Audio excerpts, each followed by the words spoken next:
In exactly 26 minutes, Marco Rubio completely dismantled one of the most meticulously designed political personas in modern American history. Based on the hearing's transcripts, he achieved this feat without relying on a theatrical ambush, a screaming match, or highly classified documents pulled from a hidden federal vault. He instead leveraged open-source public records, Alexandria Ocasio-Cortez' own public disclosures, statistics hiding in plain sight, and a weathered picture of his parents kept inside his coat pocket rather than on a campaign billboard. Ocasio-Cortez should have recognized the imminent threat the second she dismissed Rubio's immigrant family lineage as a mere marketing tactic, because she was officially no longer debating legislation or ideology. At that specific juncture, she was actively questioning whether the son of a Cuban mixologist and a hospitality worker had faked the very hardship that defined his existence. She ought to have spotted the danger a second time, when confidently claiming to understand adversity better than he ever did. This is because Rubio executed a maneuver politicians almost never deploy when facing personal confrontation on live national television. He refused to interrupt, he refused to yell, and he did not desperately grasp for a catchy internet quote to win the immediate moment. He simply sat in silence and listened while she kept speaking and while her legislative aides observed. And all the while, an offensive strike seemingly engineered for digital clout quietly handed him every single tool required for the devastating counterattack that followed. The setting originally made the showdown incredibly advantageous for Ocasio-Cortez, given that the House Foreign Affairs Committee had called Rubio for a standard testimony regarding U.S. global strategies. This was typically the sort of proceeding where the vast majority of dialogue disappears into governmental archives long before average voters ever pay attention. Broadcast lenses were stationed all around the chamber, and C-SPAN was airing the event in real time. The viewing gallery was completely full, displaying significantly more cell phones pointed toward the stage than notepads opened for legislative details. Throughout the initial 60 minutes, absolutely nothing indicated the session would escalate past typical Capitol Hill procedures, as inquiries navigated China, NATO, Middle Eastern relations, and standard arguments about expanding U.S. influence abroad. Rubio responded with the controlled precision demanded of a top diplomat, projecting the authority of an official who had dedicated decades to international affairs and walked into the room possessing vastly more expertise on these subjects than most of his interrogators. Suddenly, Representative Alexandria Ocasio-Cortez took the floor, and the room's energy shifted in an instant. The ensuing exchange appeared less like a genuine quest for diplomatic insights and vastly more like a strategic mission to label Rubio before he could set his own narrative. Ocasio-Cortez declined to start her questioning by highlighting a complex geopolitical dispute. Her offensive was much wider, intensely individualized, and incredibly beneficial for the specific political character she had built through countless broadcasted congressional battles. She charged Rubio with abandoning his former core values, highlighted the gap between his modern stance and his historical push for border legislation, and linked him firmly to a White House she described as utterly betraying migrant households. Moving forward, she pivoted to his personal history, implying that Rubio's rise via prestigious schools, legal training, influential circles, and federal power had morphed his famous American dream story into a synthetic ploy rather than a genuine reality. The most crucial term utilized was branding. The moment she dropped that word, she ceased to simply debate the merits of his legislative choices. She was actively asserting that the origin story driving those decisions, the ancestral tale echoed endlessly in his career, was a completely fabricated campaign commodity.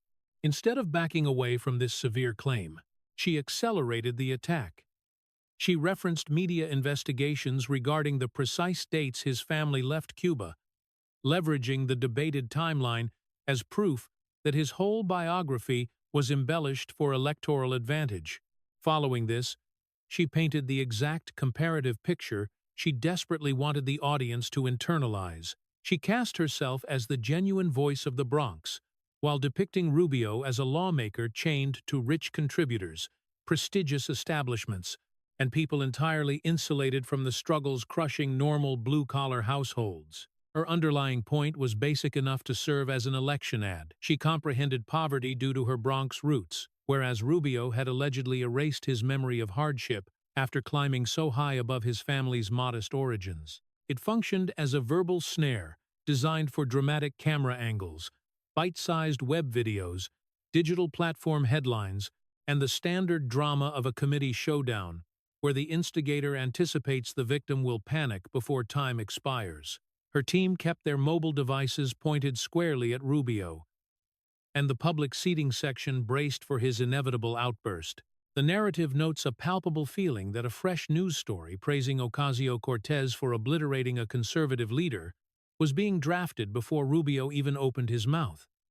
Yet Rubio stayed almost chillingly still, jotting down brief thoughts on one piece of stationery and letting the tirade continue without handing Ocasio-Cortez the interjection required to steer the clash. Once she concluded, Rubio refused to answer a quarter-hour of allegations with a quarter-hour of elevated screaming.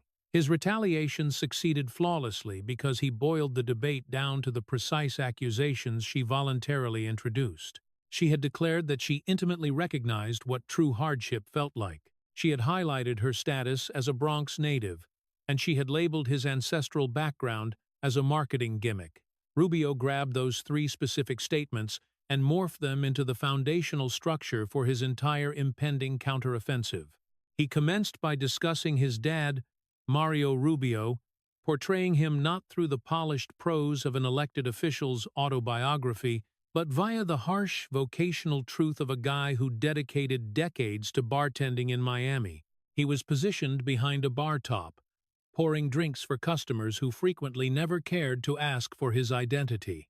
He subsequently detailed his mom, Aurealis, as a hospitality housekeeper who swapped soiled bedding, cleaned toilets, and rode public transit to her shifts, since their household could not afford a second vehicle. She would arrive back at their residence, bearing the bodily exhaustion of a job that seldom commands respect, but effectively puts meals on the table. The message was incredibly straightforward, and Rubio purposely avoided sugarcoating the details. The more aggressively Ocasio-Cortez promoted the theory that his upbringing was a corporate logo, the more destructive those mundane facts turned out to be. His mother and father relocated from Cuba in 1956, landing without fluency in English, governmental ties, generational money, elite academic degrees, or the hidden societal webs that silently streamline the American dream for individuals who subsequently boast about being self-made. All they actually owned was their labor, a wedding vow, and the undeniable faith that their offspring could access doors they were never allowed to open. This shifted Rubio's rebuttal into something completely separate from the vague bureaucratic buzzwords controlling the conversation prior to that moment. Immediately after, he pivoted the contrast directly back onto Ocasio-Cortez herself. He never denied that her birth took place in the Bronx, yet he fiercely dismantled the gigantic persona engineered entirely around that isolated detail. Based on the documentation, she departed the Bronx at 5 years old, and her household moved to Yorktown Heights, located in Westchester County. This wealthy residential area featured an average family salary, referenced during the proceedings as roughly $138,000 per year. That one specific relocation on the map carried immense weight. Rubio's core thesis was not that she bypassed all adversity, but that constantly marketing herself as simply a Bronx native deliberately hid a significantly wealthier and more nuanced suburban childhood. He specifically pointed to Yorktown High School, a heavily financed suburban academy, mentioning that her peers back then recognized her merely as Sandy Cortez. That precise revelation landed a direct blow to the carefully curated Alexandria from the Bronx image she weaponized within federal campaigns. Rubio subsequently brought up Matt Slater, named as a Yorktown state assemblyman and past classmate, who openly mocked the so-called Bronx mythology enveloping Ocasio-Cortez by highlighting her real address in Yorktown. That became the exact second the conflict transitioned from a broad argument about genuine intent and evolved into a side-by-side analysis of literal life stories. Rubio had previously positioned his dad serving drinks and his mom scrubbing guest suites before decisively dropping Ocasio-Cortez straight into Westchester County. He escalated that juxtaposition even more by comparing his mother's grueling hospitality shifts against the expensive SAT tutoring Ocasio-Cortez mom allegedly secured. He emphatically clarified that he considered these two narratives as radically distinct definitions of real-world struggle. Ocasio-Cortez might claim she constantly admitted to shifting between the Bronx and Yorktown, yet by that juncture, Rubio had heavily exposed the massive flaw in the exact brand she utilized to launch her offensive. The Washington Post article surfaced next since Ocasio-Cortez personally brought it up, and Rubio weaponized that fact to distinguish a minor calendar correction from a colossal falsification of political character. He confirmed his family landed prior to Fidel Castro officially taking control, and the journalistic piece fixing that date compelled him to openly discuss the error instead of acting like it never happened. Rubio's stance dictated that a legitimate family legacy withstands chronological edits because its core reality does not vanish when a calendar year is updated. On the other hand, a campaign avatar constructed from cherry-picked memories turns extremely vulnerable the moment hidden facts are displayed next to the catchphrase. This exact dynamic is why the Yorktown exposure carried such devastating weight. Not due to suburban childhoods instantly deleting every life challenge, but because Ocasio-Cortez had recently weaponized her zip code to assert a supreme mastery over blue-collar suffering. The moment she transformed the Bronx into a blade, Rubio merely needed to reveal the remaining portions of the map. Rubio refused to dwell on personal history for an extended period. After effectively dismantling the avatar she positioned at the heart of her strike, he shifted toward the voting history she built while supposedly championing the working class. She indicted him for catering to the ultra-wealthy, forsaking normal households, and acting as an agent for a donor elite completely immune to financial suffering. He retaliated by referencing one of the most monumental financial clashes of her entire tenure in Washington. Back in 2018, Amazon revealed blueprints for a gigantic secondary corporate base located in Long Island City, Queens. This initiative was projected to pump roughly 25,000 employment opportunities into the market, featuring a median paycheck estimated around $150,000, coupled with billions in massive regional commerce. Ocasio-Cortez fiercely fought the proposal, criticized the associated tax breaks, participated in the public crusade to kill the agreement, and publicly cheered when Amazon finally abandoned the colossal endeavor. Rubio's rebuttal was intensely straightforward. If a lawmaker insists they represent the labor force, the destruction of 25,000 future positions right next to their district is absolutely not a minor footnote. It represents the precise intersection where catchy campaign phrases crash directly into the real world.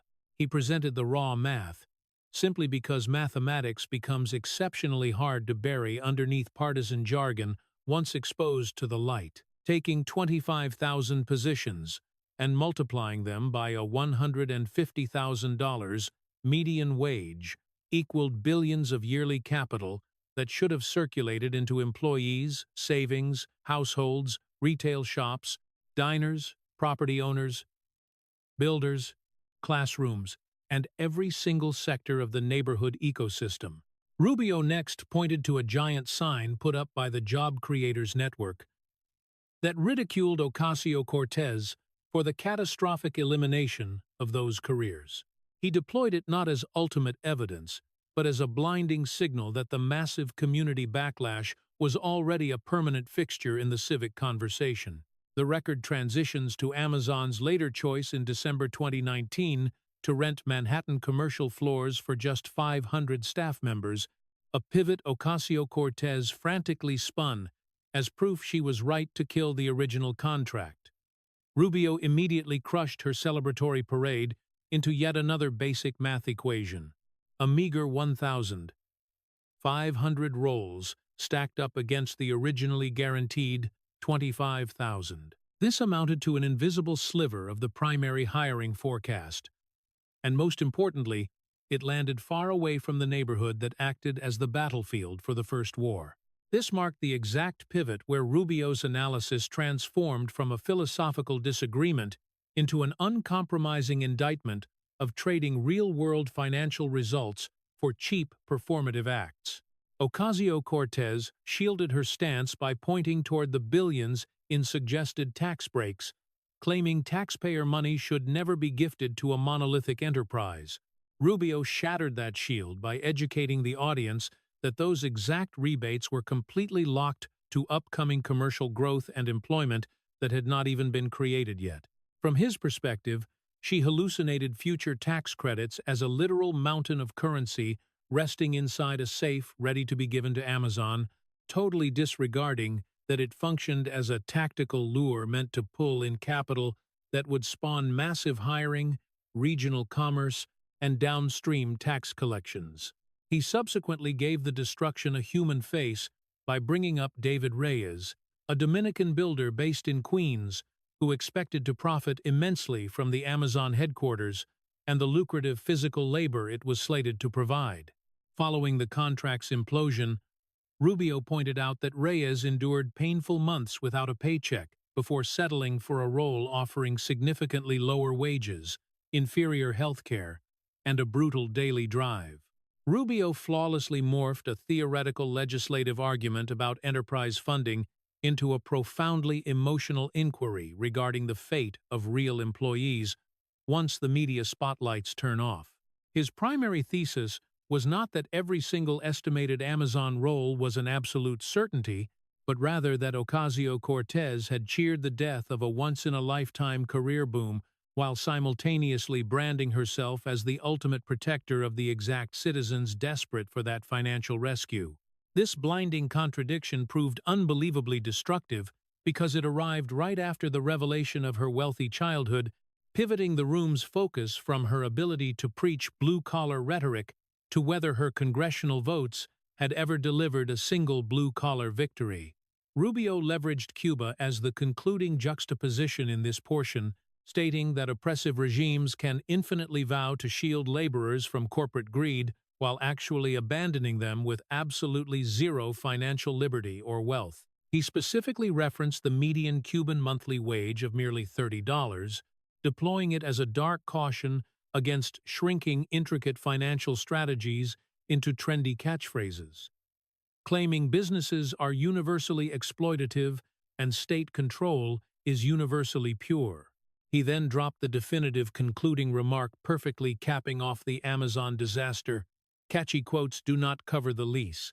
A carefully crafted civic persona cannot replace a vanished paycheck, and residents robbed of generational chances are completely unable to deposit partisan perfection at their local bank branch.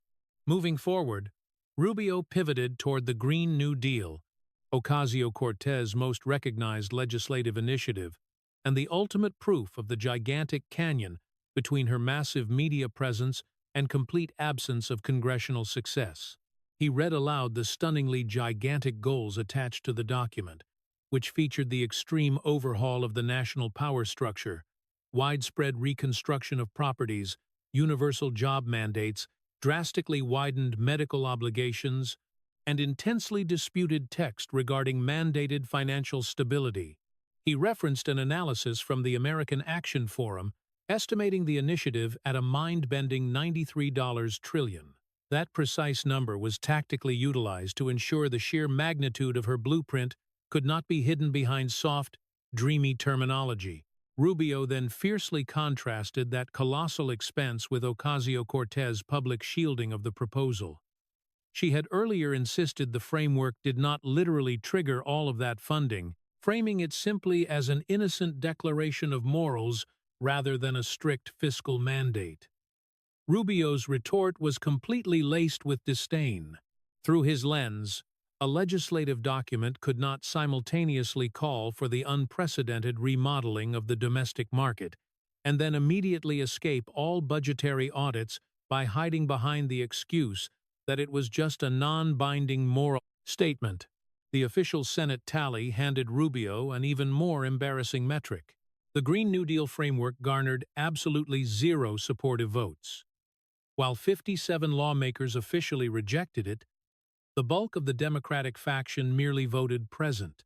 Rubio positioned those neutral votes as concrete evidence that even colleagues within Ocasio-Cortez's own faction frantically sought maximum separation from the blueprint when compelled to attach their signatures to a formal tally. The real takeaway was not simply that conservatives killed the framework, but that the primary legislative push most deeply tied to Ocasio-Cortez's image failed to secure even one single yes vote on the Senate floor. He relentlessly widened his scope, shifting into a comprehensive evaluation of her total congressional productivity.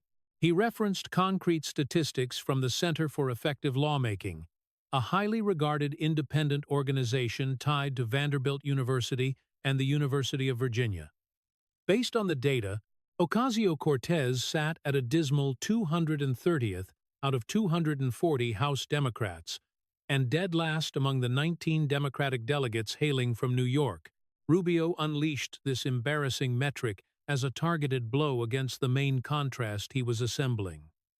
The gigantic divide between superstar fame and actual governance, between digital follower counts and real-world legislative achievements. He pointed out that Ocasio-Cortez had drafted 21 meaningful bills during the period reviewed.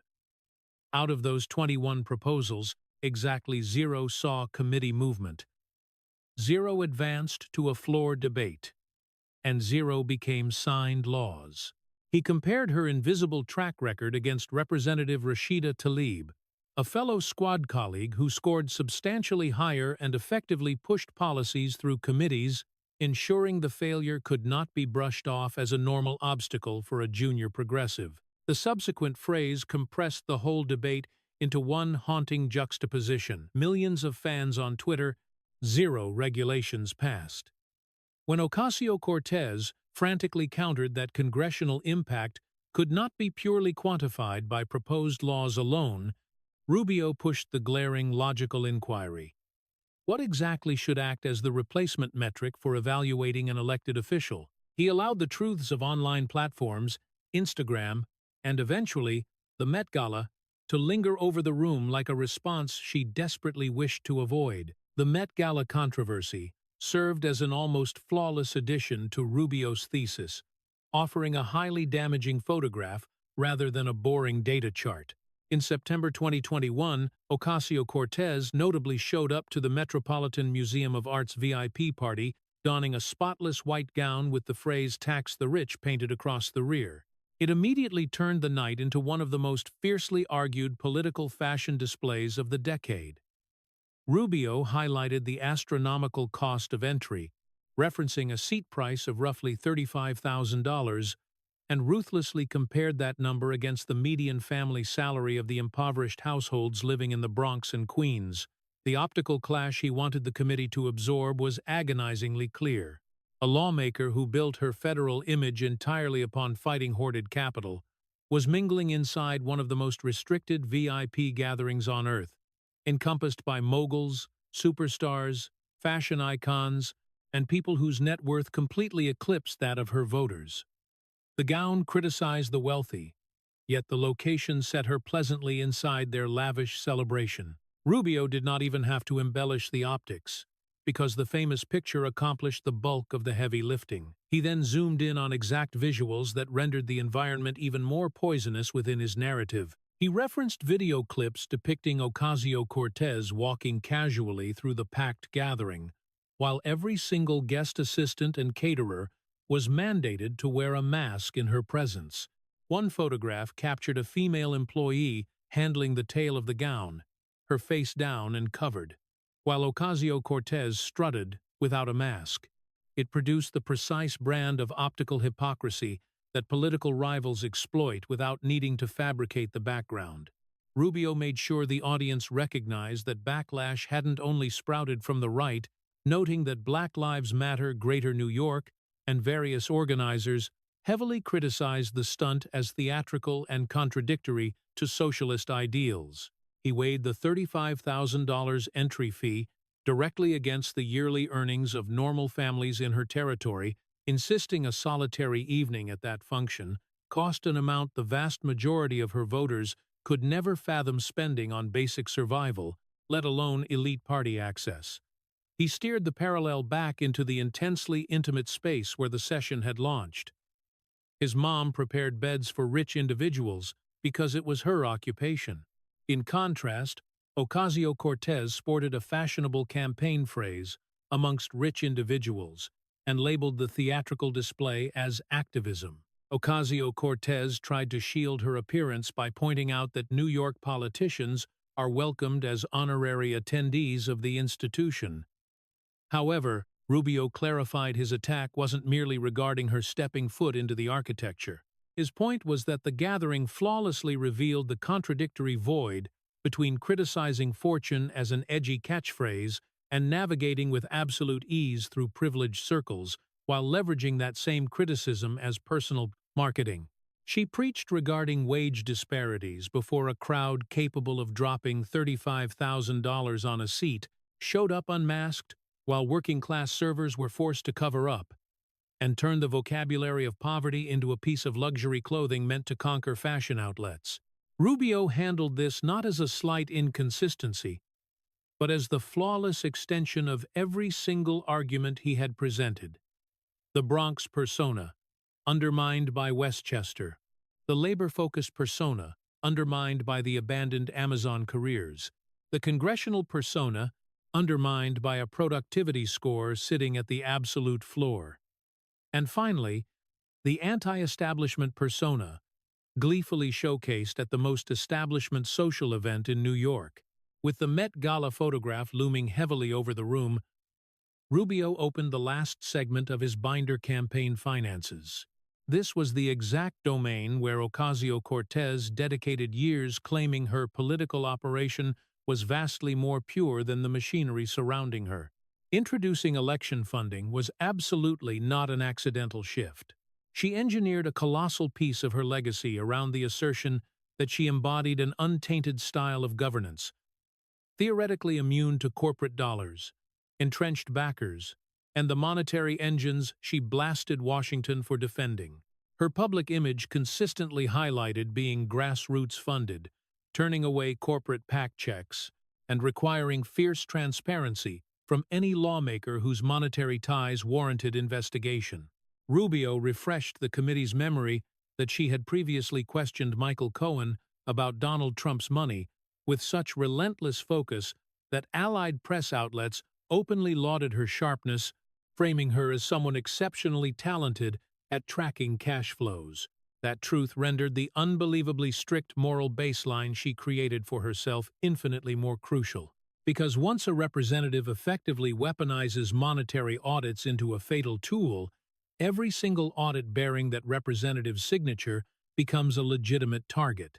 Rubio's thesis was never that financial auditing was wrong, but that the very same fierce auditing she required from adversaries had to survive contact with her own team's monetary framework. He officially brought up the entity linked to her past chief of staff and campaign director, Saikat Chakrabarti, zooming in on brand new Congress and its incredibly convoluted web of political organizations. Based on the filings, approximately $1 million moved through business entities managed by Chakrabarti. This shadowed architecture eventually triggered a massive official legal grievance from the National Legal and Policy Center, specifically claiming the cash movements were purposely structured to hide outflows and potentially bypass reporting rules. Rubio literally held the certified FEC document in his hand. The undeniable reality of the monetary exchanges did not hinge upon whether the accusing group was right-wing, left-wing, biased, or objective. The colossal fund transfers were legally reported by the political action committees themselves, meaning the scandal originated from cold, verifiable mathematics stamped right onto federal paperwork. Chakrabarti's sudden exit from her Capitol office in August 2019 during a window of heavy journalistic investigation injected another colossal layer of doubt into the transcript's narrative. And Rubio didn't even have to conjure a sinister intent for the remarkably well-timed departure. The subsequent block of campaign disbursements showcased was even more explosive, encompassing 3 distinct payouts, totaling $18,725 to a mental health professional named Dr. Brian Bowl, dubiously categorized under the labels of leadership coaching and advising. Rubio was incredibly cautious not to morph the topic into cheap rumors regarding personal psychological health. That profound discipline made the foundational monetary inquiry infinitely more piercing and hazardous, stopping the conversation from fleeing into a debate about healthcare confidentiality or societal prejudice. His argument was tight and statutory. National election regulations explicitly ban the personal consumption of campaign dollars, and if therapeutic sessions inherently private in nature had been purposely labeled as campaign advising, the deceptive labeling itself could spiral into a colossal legal disaster. Ocasio-Cortez spent years framing total financial openness not as a casual bonus, but as the mandatory baseline for anyone asking citizens for power. Consequently, a highly suspicious expense description triggering glaring warning signs could not magically turn irrelevant just because the dubious paperwork belonged to her own team. Rubio stacked that volatile problem right next to the brand-new Congress scandal, totally flipping the pure cash persona back onto the individual who spent years leveraging it as evidence of electoral purity. When Ocasio-Cortez frantically tried to counter by noting the official grievances were submitted by unfriendly partisan groups, Rubio instantly dismantled the feeble shield by pointing right back to the undeniable foundational paperwork.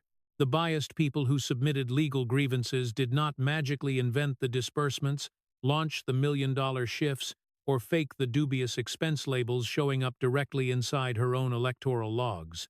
They simply reviewed her paperwork, spotted massive legal discrepancies, and petitioned federal watchdogs to investigate them, the exact brand of relentless probing she loudly cheered when the victim was someone else. The difference held immense weight, because attacking the ideological background of a whistleblower absolutely does not delete the truth of the exchange that sparked the investigation. Rubio declined to allow the session to wander into a useless argument regarding the watchdog's political lineage. His stance was ruthlessly direct. If you construct your entire legacy requesting invoices from the opposition, you absolutely do not get to whine when somebody finally asks to see yours. At that precise moment, Rubio decisively shut his binder. The transcript notes a palpable shift in atmosphere, because the tangible records had already delivered all required impact. The debate no longer needed another fatal data point, embarrassing metric, FEC document, or damning picture. The showdown flawlessly circled back to precisely where Ocasio-Cortez launched it: his relatives. She intensely targeted his parents' migrant narrative as synthetic marketing, interrogated whether he comprehended poverty, and heavily implied the origin story beneath his agenda had been strategically shined into something infinitely more advantageous than reality. Rubio responded to that repulsive charge, not with another empty catchphrase, but with the vivid recollection of a dad who worked relentlessly behind a counter for 3 decades, dispensing beverages and scraping together minor tips, without ever dreaming his exhausting physical labor would transform into ammunition for a Capitol Hill fight. He painted a picture of a mom who scrubbed guest suites, arrived at her house bodily depleted, and endlessly reiterated to her kids the unbreakable vow that they would someday hold chances she and her husband were permanently denied. The argument turned intensely, profoundly intimate. Rubio showcased his parents not as manufactured props engineered for an election commercial, but as breathing individuals whose grueling shifts existed decades before anyone gave a damn about his electoral trajectory. His dad did not author fashionable articles regarding the institutional oppression of hospitality labor, grow a colossal internet audience anchored by his fatigue, or garner deafening cheers. For every calendar year, he worked anonymously behind that counter. His mom did not require a trendy catchphrase sewn onto a luxury gown to demonstrate low-income labor could destroy a physical frame, because she hauled that truth back to her house every single evening via aching joints and calloused fingers. Rubio's stance was never that contemporary civic activism is useless, but rather that there is something profoundly twisted about lightly waving away the bone-crushing work of folks like his parents as simple marketing, while demanding a highly produced, obsessively managed political persona be treated as unquestionably real. The further he drove that unrelenting juxtaposition, the more the entire session aggressively funneled into a colossal dilemma Ocasio-Cortez foolishly built for herself. Who exactly in that chamber had actually endured the genuine poverty she demanded exclusive rights to define? Immediately following this, Rubio reached right inside his coat pocket and extracted the picture. It was tiny, visibly weathered, and heavily degraded along the borders. The precise type of image that appears totally insignificant until a person clarifies what historic moment it recorded. Based on the transcript, the picture undeniably depicted Mario and Orialis Rubio on the exact afternoon they legally became citizens of the United States. His dad was proudly donning the lone respectable jacket he possessed, and his mom was donning a garment she had literally sewn herself. They were positioned outside the federal courthouse down in Miami, grinning with the distinct look of individuals who grasped exactly what that documentation symbolized, because absolutely zero parts of the excruciating journey toward it had been easy. Rubio did not instantly shove the picture into the broadcast lenses, thrash it chaotically across the chamber, or handle it like a tacky campaign gimmick meant to extract cheers. He kept it perfectly motionless, angled right toward Ocasio-Cortez, because she was the specific individual who had the audacity to label that history as marketing. That weathered picture, within Rubio's intense thesis, was the ultimate embodiment of the American dream, stripped clean of every trendy buzzword contemporary lawmakers heap on top of it. It was merely two dedicated foreigners standing beside a legal building following decades of agonizing labor, massive compromise, terrifying doubt, and the mundane focus needed to construct a destiny in a nation they selected. It was not a glittering VIP party, a trendy quote stamped for paparazzi, a meticulously managed internet persona, or a civic brand synthesized after pricey advisors analyzed which backstory would poll highest. It was irrefutable, tangible evidence his mother and father had executed the agonizing work long before their child grew recognizable enough for anyone to notice.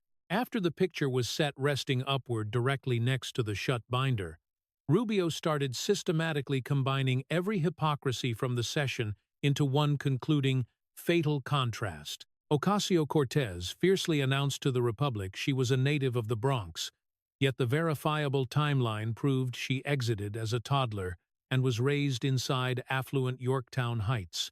She proudly declared to the Republic she battled exclusively for the working class, yet he pointed right at the Amazon War and the 25,000 lucrative positions that instantly vanished along with the scrapped contract. She paraded the Green New Deal as the monumental solution to financial ruin, yet the upper chamber delivered exactly 0 supportive votes, and the productivity index positioned her near the absolute floor of House Democrats. She branded herself as a defender of everyday citizens, yet the Met Gala photograph situated her inside a $35,000 entry room, donning tax the rich, while masked service employees waited quietly in the background. She intensely marketed her operation as exceptionally pure, yet federal paperwork tied to Chakrabartis networks and dubious psychological payouts sparked official legal inquiries, triggering colossal doubts regarding whether the honesty benchmarks required from adversaries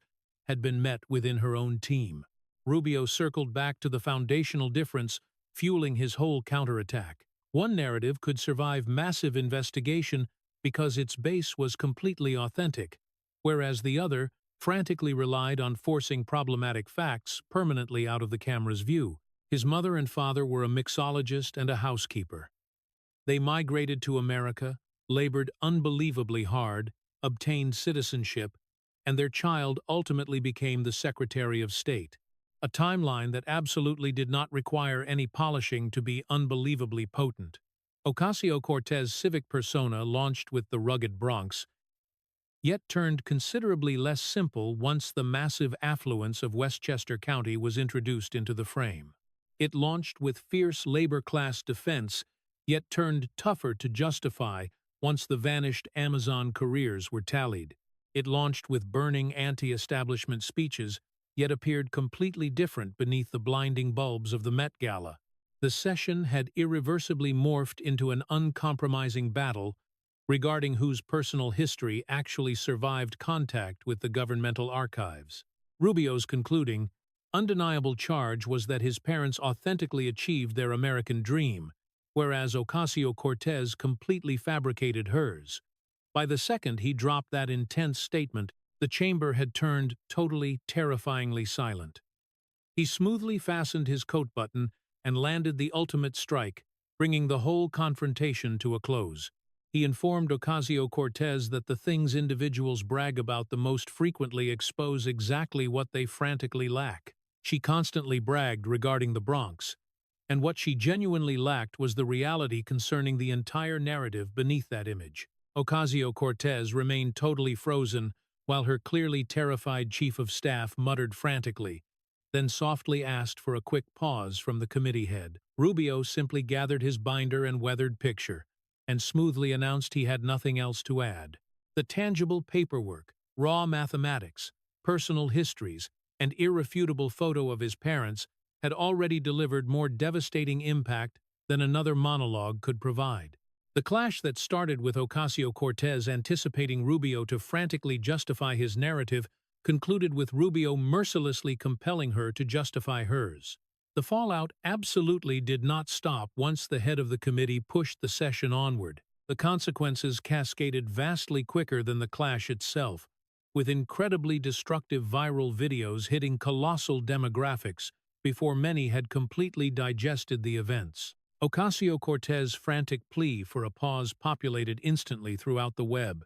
However, the exact visual traveling the widest was Rubio smoothly gripping the weathered picture, rooting his intense rebuttal in the mixologist, the housekeeper, and the naturalization event down in Miami.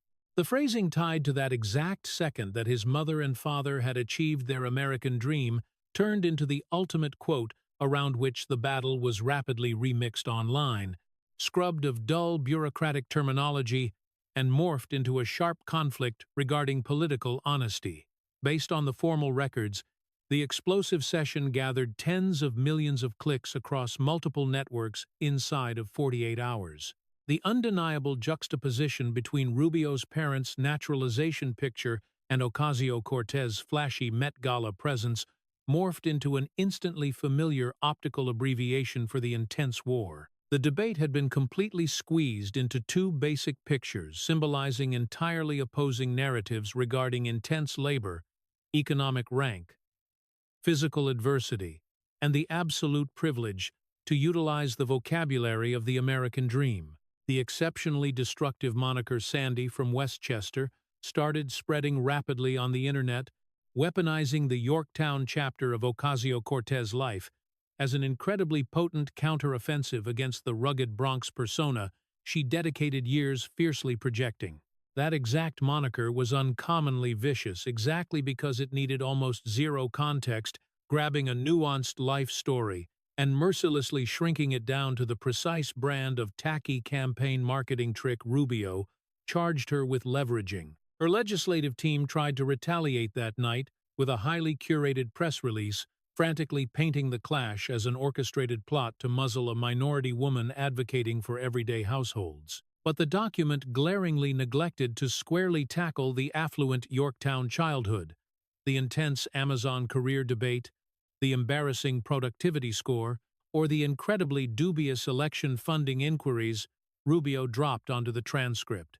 She subsequently broadcasted live on Instagram for almost 60 minutes, clearly shaken and fiercely stubborn.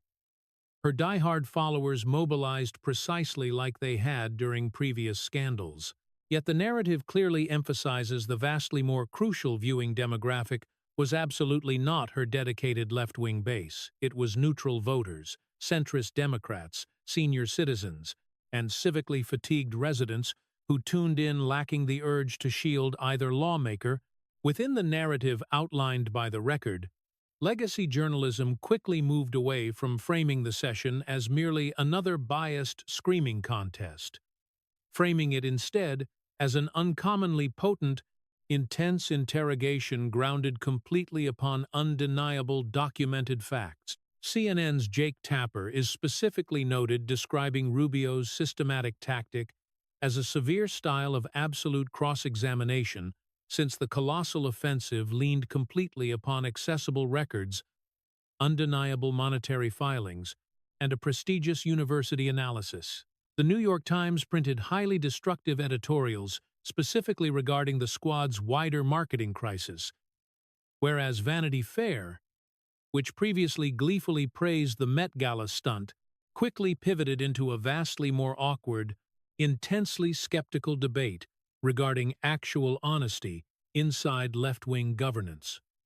What counted electorally was not that right-wing networks fiercely blasted her, but the transcript's massive assertion that journalistic outlets and demographics traditionally vastly more aligned with her politics started analyzing Rubio's core charge as an issue that could not merely be brushed aside using another prob's tacky biased counterpunch. Following this, the devastating aftermath evolved into fierce governmental audits, ratcheting the scandal from internet humiliation into a growing chain of official probes.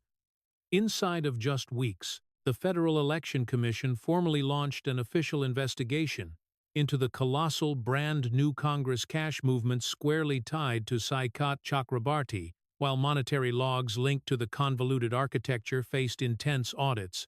The three incredibly dubious disbursements totaling $18,725 to the mental health professional also drew severe focus from legislative accountability committees who officially demanded granular receipts and paperwork clarifying exactly what treatments were genuinely rendered and exactly why campaign cash had been spent. The narrative states national revenue agencies began fiercely investigating if any private costs unlawfully covered via electoral cash might trigger massive secondary filing or tax penalties, formally escalating a boring procedural argument into a grave, possibly illicit debate regarding motive and monetary coding. Whether analyzed as governance, bookkeeping, or statutory adherence, the unavoidable dilemma stayed exactly the same issue Rubio highlighted. Formal documents turn incredibly hazardous when a lawmaker has dedicated years loudly demanding everybody else must be graded ruthlessly by their documents. House Democratic executives reacted with the precise brand of measured, freezing bureaucratic separation, D.C. lawmakers deploy when they absolutely refuse to shield a radioactive peer but also refuse to be captured on camera deserting one. Hakeem Jeffries is noted cautiously declaring every representative was completely accountable for their personal monetary documents, a remark so mercilessly bureaucratic it flawlessly signaled detachment without a chaotic open split. Members of the squad released backing remarks, yet the narrative paints those quotes as visibly briefer, vastly more guarded, and significantly more legally constrained than the fierce shielding attached to her previous scandals. The electoral armor did not vanish during one cinematic second, but gradually deteriorated via delay, absolute quiet, and the fast-expanding reluctance of legislative partners to risk their personal legacies on top of every debated monetary transfer. D.C. seldom declares through a media memo that a lawmaker has formally morphed into a burden individuals merely see standing quite as nearby. The final voting impacts outlined were even more drastic. Ocasio-Cortez favorability reportedly crashed severely amongst senior voters, Hispanic demographics, and vital groups formerly embracing her massive global notoriety as proof she was empowering the home territory. For the absolute premier time since her stunning 2018 primary triumph, a rival started pulling highly significant funding and massive federal focus. A local activist named Maria Santos introduced as an individual authentically birthed, raised, and currently residing within the Bronx. Santos' electoral pitch was deliberately, mercilessly basic. She dedicated hours marching rugged neighborhood avenues, talking straight to locals who recognized her intimately, and completely rejecting the flashy federal theater that had grown to totally encompass Ocasio-Cortez's identity. Her most intense argument was that she did not have to fake being a Bronx native because she literally never departed, flawlessly converting Rubio's Yorktown offensive into the intense bedrock of a potent primary run. The precise same origin story that formerly rendered Ocasio-Cortez supposedly invincible had morphed into the absolute simplest bullseye for a candidate whose personal history could be showcased as the significantly more real iteration of the persona Ocasio-Cortez deceptively commanded. The transcript notes fierce investigative reports dropping months following the internet-breaking session, featuring an intense FEC ruling that there was absolute cause to suspect colossal breaches happened inside the brand-new Congress network, triggering a massive monetary fine. The incredibly dubious psychiatric expenses were formally relabeled as private costs and totally refunded. Whereas Chakrabarti cowardly refused media interviews via defense attorneys while the scandal proceeded to rage. By the moment the primary race hit in September, the compounded, suffocating fallout of the session, numerous probes, fierce honesty war, and rivals' perfect run totally buried the electoral engine that originally turned Ocasio-Cortez famous. Maria Santos is detailed thoroughly crushing her by a colossal 11 points, providing a triumph address anchored completely on the intense claim that the Bronx did not require a corporate logo, it required an authentic delegate. Ocasio-Cortez's defeat speech was intensely rigid and courteous, praising followers while deliberately refusing to revisit the intense Rubio clash or tackle the massive monetary scandals. Her subsequent professional pivot finalized the supreme paradox Rubio had been systematically assembling. The narrative indicates she declared intentions to pursue broadcast and activist ventures, formally locking in a highly profitable multi-year contract with a left-wing streaming network.